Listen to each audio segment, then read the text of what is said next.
official Jets podcast is presented by WynnBET. Betting is a team sport, but together at WynnBET. Eric Allen here in Indianapolis, joined by Michael Smith of Amazon and NBC Sports. When's the last time you were at the Scouting Combine? Great question. So I'm getting old, so I'm losing track of years. You're not getting old. You're talking to somebody who's older than you. Well, barely. You look good, though. So I stopped being on the NFL beat around 2009, I want to say. So I think the 2009 draft was the last draft that I covered as a quote-unquote insider for ESPN. And I say quote-unquote because my insider heyday would have been 2001, starting at the Boston Globe, through 2000, I would say 6 or 7 at ESPN. Then I transitioned into more of a generalist and a studio guy and a talking head. Right. But in 2009, I think I was still doing the draft. So I say that to say, whatever the year was where they moved it out of the RCA Dome and into Lucas Oil, whatever year that would have been, because I remember feeling like, man, this is different. Because I used to come when it was – a cheerleading convention was intersecting with the combine. Oh, yeah. So it was like you're trying to talk to coaches and a bunch of squealing little girls running by. Yes. So, and it was at the RCA Dome, and it's changed a lot, to make a long story short. So this is my first time in well over a decade being at the combine. It's great to be back. So how do you go about attacking this week as far as you're a guy who's a storyteller? Yeah. So do you come in with a few storylines in mind, or you want to see how it develops? I appreciate you asking that. Well, the good news is, from a pure assignment standpoint, just to kind of go inside baseball, how the sausage is made, from a pure assignment standpoint, I did my my daily talk show, Brother from Another, which is streamed on Peacock and Sirius XM, weekdays 3 to 4. I did that episode from here yesterday, and that's it for that. I recorded a couple of interviews for my interview series with NBC called Gets It, as in he gets it. As you know, there's no greater compliment somebody can get than he or she gets it. But my goal here and what I'm looking to accomplish is I mentioned that I've been away from the game in this capacity for a while, and I returned to it for Amazon Thursday Night Football last season. And even though I may have some name or face recognition, especially for this new generation of coach and GM, many of whom are now younger than me, which back in the day, it was the opposite. I was the young guy. Now I grew up watching you. I'm like, damn. So that's why I say I'm getting old. I'm getting a lot of that nowadays. I grew up watching you. Right. I just want to reestablish myself because I don't take for granted. I'll tell you a quick story just to kind of make the point. When I joined Amazon, I was insistent upon, I did not, even though the role is something like this, it's more than this, but essentially, it's what we would kind of call an insider. My title with Amazon Thursday Night Football is news analyst. Yeah. And not just because I didn't want to be boxed into the idea of being an insider and a newsbreaker and a scoop guy. I also have too much respect, having done that on a national level for ESPN for a long time. I have too much respect for what that entails and too much respect for the work that goes into that and the time that goes into that, Eric. So for me, a big source of anxiety, if I'm being honest with you, was jumping back into a world that I've been out of for a decade. I hadn't been working the phones. Right. A lot of those relationships that I built, quite honestly, unfortunately, I kind of lost touch with. There were new people in positions of authority that I had not ever met before. Sure. So I'm going to jump back in, and I'm going to all of a sudden be a national insider along with, the Schefters and the Rappaports and the Glazers and the Joneses. Like, I respect them too much, and I respect that job too much to think that I can just roll out of bed and do that. So, long answer, but I'm getting to a point. Yeah. My goal here is just to reconnect, or as the case may be, introduce myself to some people that may not know me. And even if they do know me, they don't know me in such a way where they might know me to trust me. Right. So whether it's a handshake, whether it's just a hi, I just want to introduce myself, or reintroduce myself as the case may be, a cup of coffee if I'm lucky. Sure. Or, hell, a meal if I hit the lottery. Yeah. I'm not looking to necessarily get anything out of it tangible right now. Relationship built. I'm a long game player. Yeah. I've been playing a long game for a long time. Yeah. I think I play it pretty well. Yeah. So this is about really just networking, shaking hands, and kissing babies. But thank you for the question. What do you know of Joe Douglas and Robert Saleh? Saleh's not here this Right. week. We're seeing that more and more from staffs throughout the National Yeah, Football League yeah. that they're actually staying back. I think COVID changed some things up. Yeah, I think it also seems Yeah. to be a 49ers thing, too. Yeah. That tree. Yeah. Because LaFleur's not here. Saleh's not here. Shanahan, I don't believe, is here either. So Yeah. seems to be something there. What do I know of them in general, or what do I know about? Well, how about your relationships with those guys? No, thanks for asking. So, again, I think a big part of my success and anybody's success is just showing up. Mm-hmm. So we were fortunate to have the Jets and Jaguars at the end of the season, That's which, by the way, going into the year, we looked at that game and was like, that's not going to be an interesting game. That's going to be like a dud. Yeah.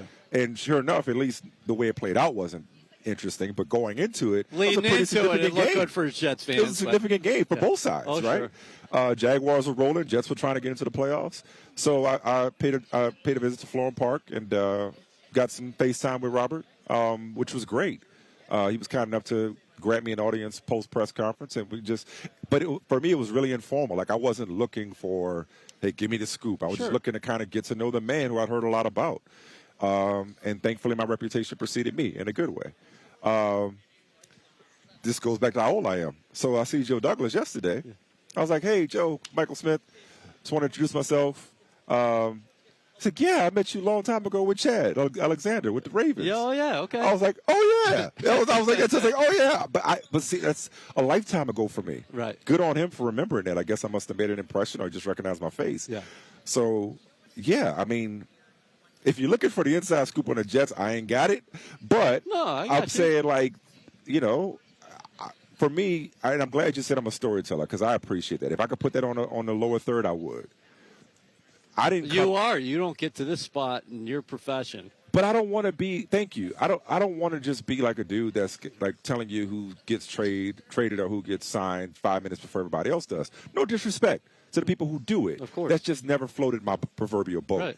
Right. I want to be a person who provides context, insight, information, and occasional entertainment to the hardcore football fans such as myself.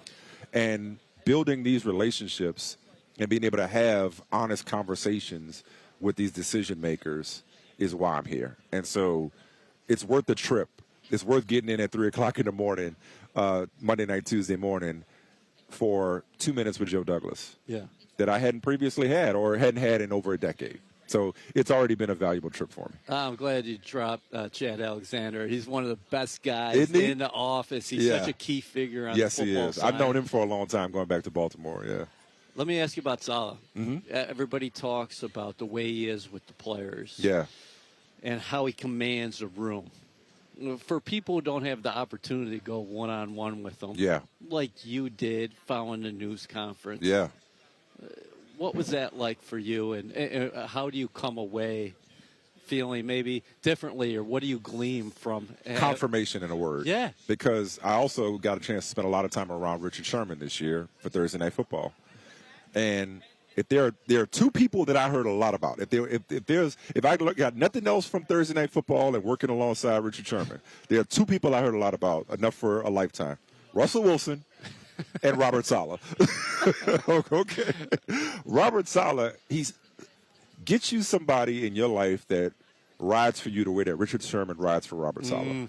So that spoke volumes, that he just had the utmost respect for him as a man. So I wanted to see what all the fuss was about. And again, it's one conversation, it's one impression, but as impressions go, I was impressed. Just was measured and just had clearly a guy that has a vision, that's a natural leader, that's a very effective communicator. And I think, like, it takes a special kind of guy to not only survive New York, but to thrive in New York and to have staying power. I left that conversation with Robert Saleh saying, like, unless the bottom truly falls out, because, it happens, but he has a chance to be in New York as long as he wants to be, just with the way he commands not just the organization, but the market. I think he's just got that it factor about him. And not the it factor, not the Rex Ryan it factor. Yeah. But the it factor, like, again, credibility. Like, and this isn't to cast aspersions on anybody else, but I'm just saying, like, I think what you see is what you get. What he gives you is the truth. It may not be everything to the story, but I don't think you got somebody up at a podium or in front of a team, as the case may be, who's not being real and honest and upfront with you. What about the Douglas dynamic? You said you've known Joe for a long time. You're going back to the Baltimore days where obviously he came up in the National Football League. His first year, he won a Super Bowl. He's got 3 rings.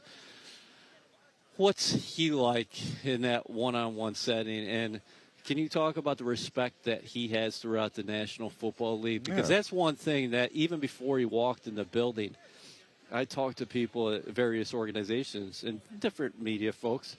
Nobody ever said a bad word about Joe. There you go. That's what that was going to be my answer, is that there's a lot of guys that have a good eye for talent. A lot of guys can pick players. A lot of guys can evaluate.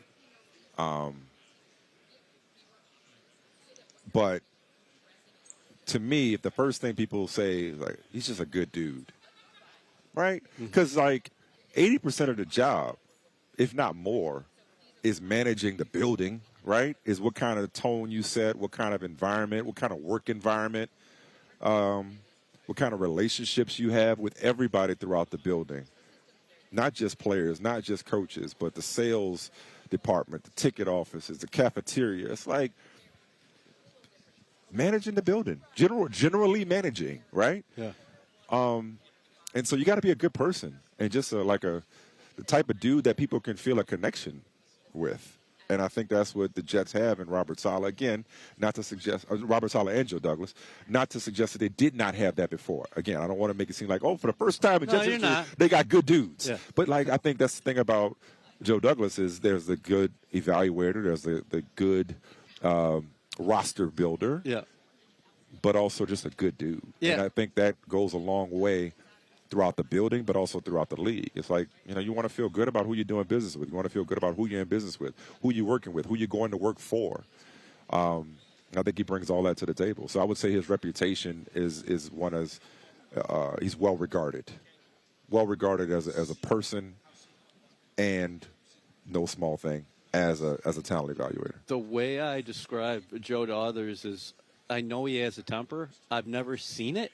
I don't want to see it. And I think that a lot of people who work with him would say he's a guy you just don't want to let down. Yeah. Because you have so much respect for I think him. there's temper and then there's passion. Yeah. I think he's got an infectious passion. I think he's got a fire about him.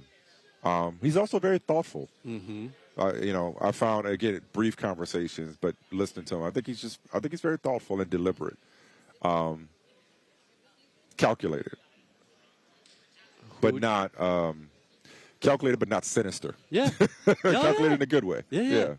So who do you want? You're not a Jets fan, but I mean, just from that storytelling angle, somebody in the business who covers sports. Yeah. What do you think makes the most sense for the Jets? That quarterback? Yeah, and who would Michael Smith want to see there? That's a great question. Who would be the best story? I'll tell you who it wouldn't be. It wouldn't be Rodgers. It would not be Rodgers. If I were writing the script, which seems to be the fad nowadays, write the script, I would not put Aaron Rodgers in New York. And it doesn't feel like that's going to be a reality anyway. It feels like, if he plays again, it's going to be in Green Bay. Because I think that has disaster written all over. I think that ends badly. Could the Jets go to the playoffs with him? Sure. I don't think it's that simple. I think Matthew Stafford in L.A. and Tom Brady in Tampa have given people the impression that just add water, just add quarterback, or as Robert Saleh would say, instant coffee. I don't think it's that simple, and I think the Jets, as an organization, as a fan base, have been down that path already with another former Packers quarterback by way of Minnesota. Not to say they're the same dude, but there's similarities. And if I'm the Jets and it's such a young, up-and-coming team, I don't want a guy who might be 1 year. And is he all in for that 1 year? So I was talking to Brad Holmes earlier, And a lot of people looked at Jared Goff as like a throw-in in that aforementioned Stafford trade. Thought he was a bust, even though he had gone to the Super Bowl with the Rams. Now look at him. Is there a guy like that that's not the headliner? I know New York is all about headliners, but is there a guy like that just is on the upswing that maybe doesn't come with the stuff that Aaron Rodgers does, or There could be. I mean, I look, man, I like Gardner Minshew. Yeah. I know he's been a backup, but I think 26. 2-3 year deal. You ain't blowing up your cap to get him. Free agent. Look at you throwing a little curve out there. I like Gardner Minshew. Or draft a guy and just develop him the old-fashioned way. Hey, listen. I love Mike White. Yeah. I mean, and I know he couldn't stay healthy, but I mean, you know who more importantly loves Mike White? That locker room. So, I mean, listen, is he the guy? Is he a guy that's going to take you to the promised land? Maybe not. But, I mean, I don't know, man. I think sometimes people just kind of they want the quarterbacks to come in the front door. Yeah. And Sometimes descend from the heavens. It does more often than not. It doesn't happen that way. Yeah. Oftentimes, it's rare that it happens. I mean, you guys, how many times you pick second, third, fourth, fifth, or whatever, and I mean, there's at least 3 of them in the last handful of years between back to 2009. Sanchez and Darnold and now Wilson. It's I would prefer that the Jets not go that route again if they can help it. If you're going to draft somebody, draft the guy and give him some time. Listen, I enjoyed it. You've been unbelievably gracious with your time. Oh, thank you for having me. I hope the Jets see you a couple times next year on Amazon. Yeah.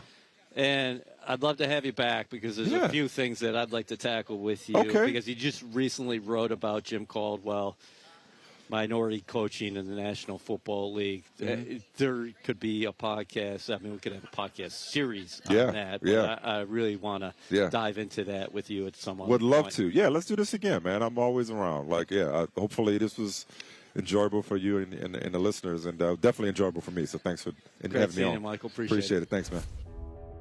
Jets fans, we're in our final push and the clock is ticking. WynnBET is giving you a golden opportunity to win VIP prizes for the 2023 season.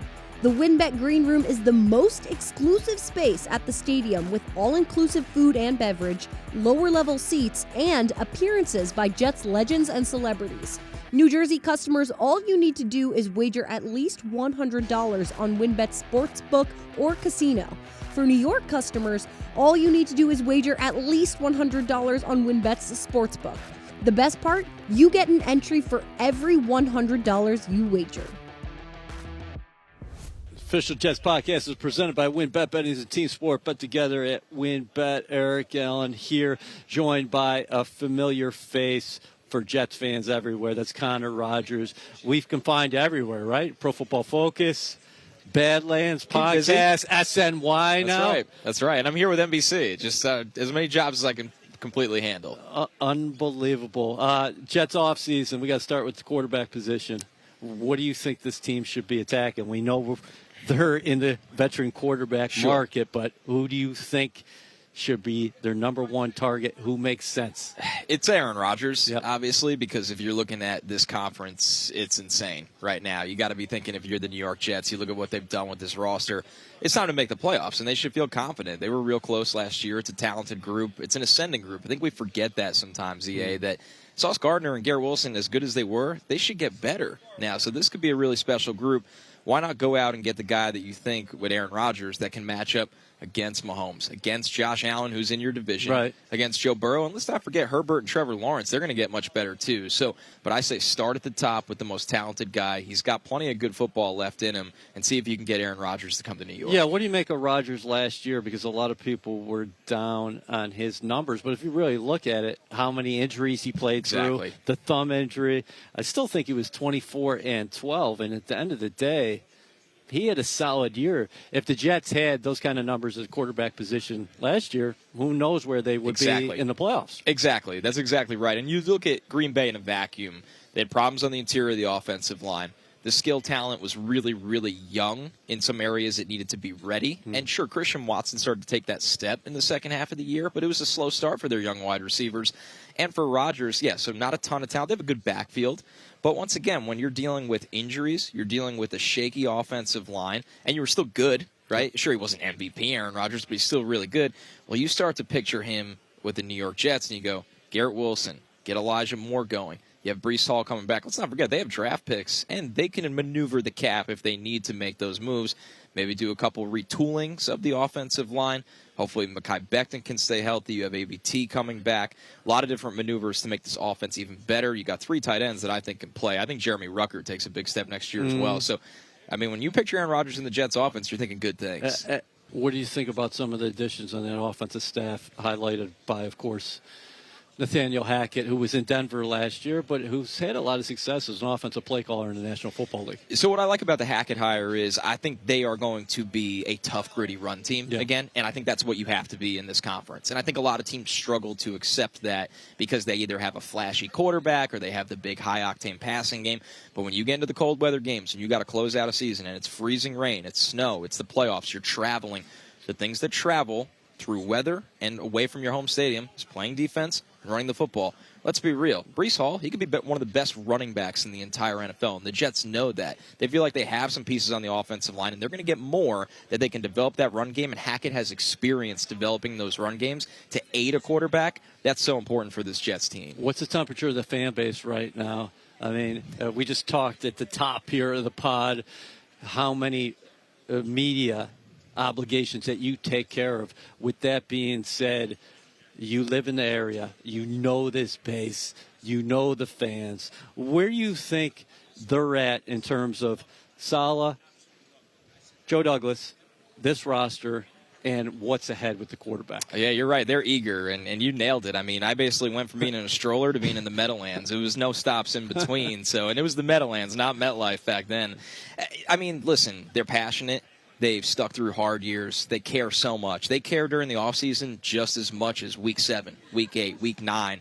And I think that speaks to how badly they deserve to see a competitive playoff football team. And I think the Jets are inching towards that, and that has them more excited. But they know that quarterback position, having a veteran stability at that quarterback position, is going to elevate the other players that they've cheered so hard for, whether not just Garrett Wilson and Breece Hall, but what about Elijah Moore? What are you going to get out of Tyler Conklin next year and a young guy like Rucker and Michael Carter? Let's not forget about him as well. So, yeah, I mean, they're so excited, and they're just dying for that move. And it's not the new league year yet. That's the funny thing in all of this. It's a weird time. Now, once that league year starts, the door opens for free agency, trades, all these other aspects, and then they kick to the draft. So these fans are very excited. They're very eager, and I don't blame them. After they get done with the quarterback, what else does this team have to do in free agency prior to the draft? We know the list of 19 unrestricted free agents, whether it's re-signing their guys, restructuring their guys, or looking elsewhere. Right. So it's going to be fascinating what they do internally and what they know internally that maybe we don't, right? Is Dwayne Brown going to play? Do you need a left tackle? Where is ABT going to play? ABT can succeed at any position on the offensive line. I really think if he wanted to, he could be a great center. The Jets don't need him to be a great center. But do you think he ultimately shifts back to guard?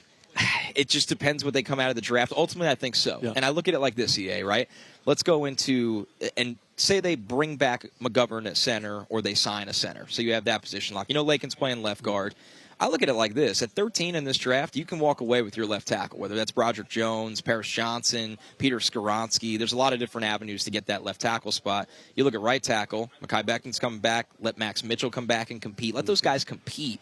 And then you put ABT at right guard where I think he could be one of the best right guards in the league next year. I really do. So ultimately it feels like right guard, but it's nice because this is a league full of injuries, of course, that he can save you at any moment at a tackle spot. Where are you at with Elijah Moore? A very good rookie year. Obviously, it went through some turbulence in year 2. But again, new staff, going to be a new quarterback throwing the football. What do you think about him approaching year 3?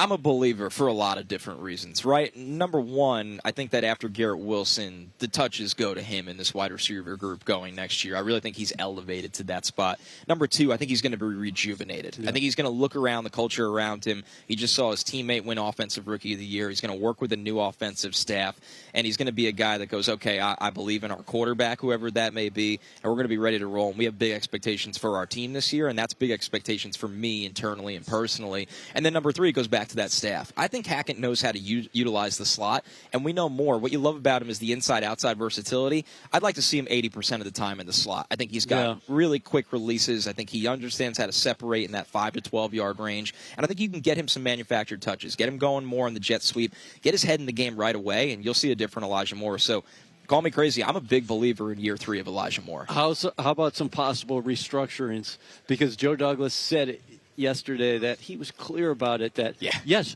we're over the cap, but we have plenty of flexibility to make a lot of moves. Yeah, they do. They really do, and that's the league they live in. Joe Douglas was very proud of the fact that they don't have a ton of money kick the can down the road. Yes. And they can go that route if they need to. If there's a free agent they love out there, this is a team that might be looking for a starting safety.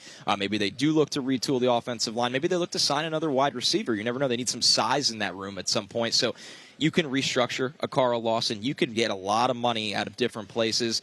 There's interesting post-June 1 decisions to be made. Once again, that Dwayne Brown retirement lingering. The Jets are a team, everybody tries to do the 2 to 3 easy cuts and go, oh, they'll have enough to get Derek Carr or a quarterback, but not much after that. The Jets can make a lot of moves, whether it's void years, whether it's restructures, whether it's post-June, that they could be a player for any free agent in this market or trade. And Joe said it at the end of that news conference, hey, listen, we're in great shape here. He made that clear with the cap and where they are at financially. This draft feels a lot different for the Jets this year, doesn't it? It does. It really does. Felt like the pressure on Joe last year was you got to hit a home run in the draft. Early indications are maybe he didn't hit a home run, maybe he hit a grand slam, but for him, the pressure this year for the Jets is landing that veteran quarterback, whereas you feel like you're going to go into the draft with a very good roster and a lot of options to maneuver however you want to. That's right. I feel like the last 2 drafts, which is my full-time job, it was about building a house. And this year it's like, can we put a roof on this thing, right? Yeah. And that's what it really comes down to. And it's good to have those building blocks, that infrastructure, where they go into this draft and, hey, maybe they need an offensive lineman. There's the big 3. They take that guy at 13. Hey, maybe they love a guy like Brian Branch because he's the highest floor DB in the draft maybe. And you get yourself a safety. You get bigger at safety. You get a surefire tackler. So it's a nice luxury to have when you're starting to fill the holes of your roster, not just take the best guy because there's holes everywhere. Speaking of everywhere, we can find you everywhere. Connor Rogers, make sure you get some rest here this week in Indianapolis. We appreciate it, brother. Thanks, EA. Appreciate it.